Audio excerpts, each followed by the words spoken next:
So if your home or facility is powered by either natural gas or propane, do you know that you're going to be notified if there's a propane leak? Now, I think a lot of people say, yeah, I'm going to be notified because I'm going to smell it. Well, mercaptan, which is the additive that's put into these propane and natural gas in order for you to smell it, it's that sulfur smell. That is one way to identify a smell. But what happens is over time, people become used to that smell. So you might not actually notice it if it's a slow leak that's occurring in your facility or in your home.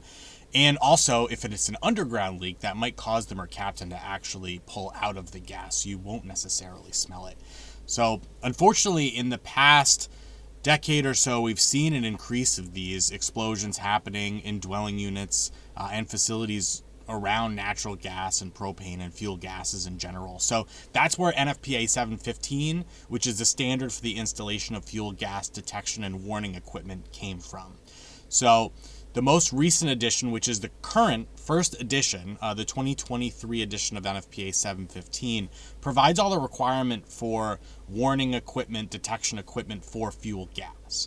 Now, I wanted to take a few minutes and talk about residential occupancies, and that's going to be fuel gas alarms specifically. And I want to talk about the location and the placement of those. So if you look below, we put together a fact sheet that goes through those requirements, kind of goes into detail about 715, about the alarm selection in general. But I want to talk a little bit about the placement of these alarms. So if you've got a fuel burning appliance, you need to have an alarm within 3 to 10 feet of that appliance. You don't want it too close because then you're going to get accidental activations, but you want to be within 3 to 10 feet of a horizontal flow path from that fuel burning appliance. So that appliance could be a fuel furnace, a boiler, grills, fireplaces, anything inside that's going to run off of that fuel gas. Now, if we've got a fuel gas entry point into the house that's below grade, so say it comes in the basement, then we're going to have a fuel gas alarm in the basement in order to detect that fuel gas in the basement. Now, if it's coming into an attached garage, then we're going to need to have a fuel gas alarm within that garage.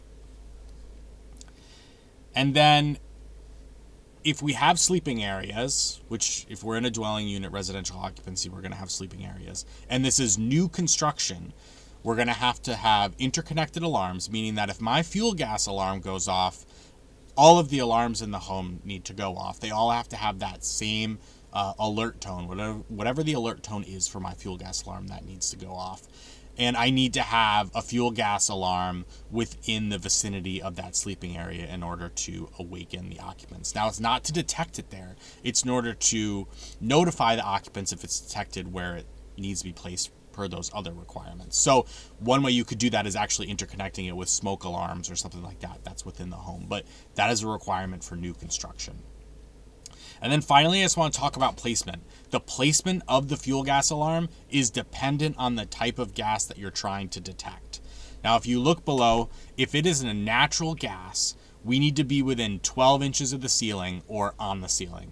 And that's because natural gas is slightly lighter than air, so it's going to float a little bit. And if it's liquefied petroleum, so LP gas, then we're going to need to have it within 18 inches of the floor.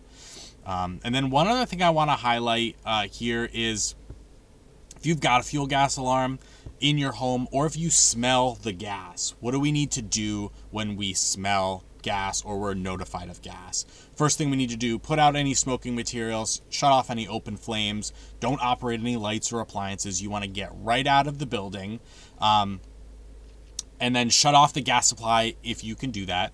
And then report the leak. So that might be calling 911, that might be calling your fuel gas supplier, and you want them to come in and confirm that the leak has been stopped, and they tell you that it's safe to come back into the building. And again, don't turn back the gas on until you identify where the leak is and fix the leak. Now, if you're interested in learning more about this fact sheet, NFPA 715, those requirements, I did write a blog here going over the the fuel gas detection requirements, as well as it's got a link to, we've got a video going over some of the requirements specifically in chapter 9 of 715, which is for those residential occupancies, and then you can download that fact sheet right there. Let me know, do you have fuel gas alarms in your home? I know I do personally. I know I've got a camper. My camper is required to have them. We're slowly seeing the requirements come in for the requirement to install these fuel gas alarms. We aren't necessarily seeing them yet in a lot of the code requirements, but I'm interested. Do you have them in your home, or are you going to be installing them within your home? Let me know in the comments below.